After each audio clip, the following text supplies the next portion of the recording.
એક પ્રશ્ન પૂછ્યો ને જવાબ આપવાનો, બરોબર? આપણે બધા નાનપણથી શીખવાડ્યું છે સ્કૂલમાં કે આપણે એસટી નું ફોર્મ ભરીએ, એસટી નું ફોર્મ ભરીએ. તો એસટી અને આદિવાસી વચ્ચે શું ડિફરન્સ છે? બોલો.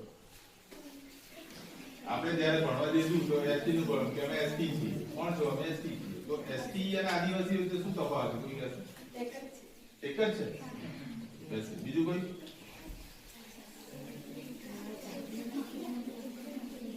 એસટી ને આદિવાસી એક જ કહેવાય કે અલગ અલગ કહેવાય? આની બહુ જ જરૂર છે. હવે આપણે સમજીએ કે તમને ભલે નાનપણથી શીખવાડું કે એસટી છે આપણે, એસટી એટલે શિડ્યુલ ટ્રાઇબ કહેવાય અને આદિવાસી એક જ નથી.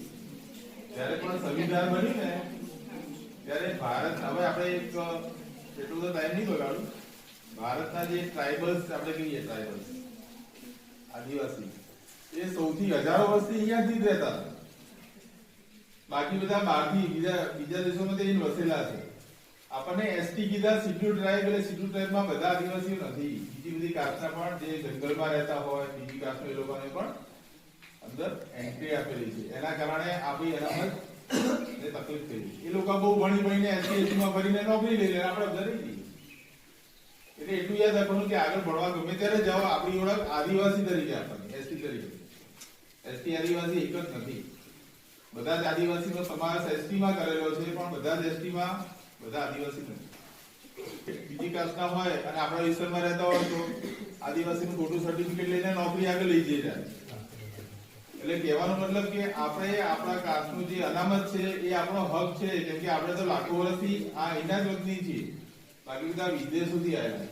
એટલે આપણો હક જતો ના જવો જોઈએ. કોઈ પણ અનામતની એક પણ બેઠક આપણી ઘટવી ના જોઈએ. એટલે તમે બહુ જ મહેનત કરો. અનામતની જે લાયકી આપણે કહીએ કે 35%, 40% નહીં, મેક્સિમમ ટકાનો ટાર્ગેટ આપો.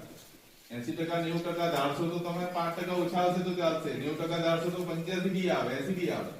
તમે 50% ધારો એનો કોઈ મતલબ નથી. બીજા લોકો ખોટા સર્ટિફિકેટ લઈને આપણે નામે ઘણા બધા નોકરી લઈ રહ્યા છે. આગલા વર્ષોમાં અનામતનું શું છે કોઈને ખબર નથી. એટલે તમને એટલું જ કહેવાનું, મહેનત કરો, બહુ જ મહેનત કરો. દરેક જણને 24 કલાક જ હોય છે, ચોપડી અભ્યાસક્રમ એક જ હોય છે. તો તમે બીજા કરતા આગળ નીકળી શકો. એવું નથી કે સિટી વાળા નંબર લાવે, ગામડાવાળા પણ લઈ શકે છે. ખાલી એકાગ્રતાથી દિવસમાં 5 થી 6 કલાક રીડિંગ રાખો, 2 થી 3 કલાક લખવાનું રાખો. પેપર તૈયાર કરીને જાતે લખી નાખો. એટલે આપણે વિચારીએ કે આવતા વર્ષે જો અમે ફરી આવીએ તો 85, 86 ને 60% ઉપર આવશે તો દરેકને અમે ગિફ્ટ આપીશું. એવી આશા સાથે કાર્યક્રમ પૂરો કરીએ છીએ. ધન્યવાદ.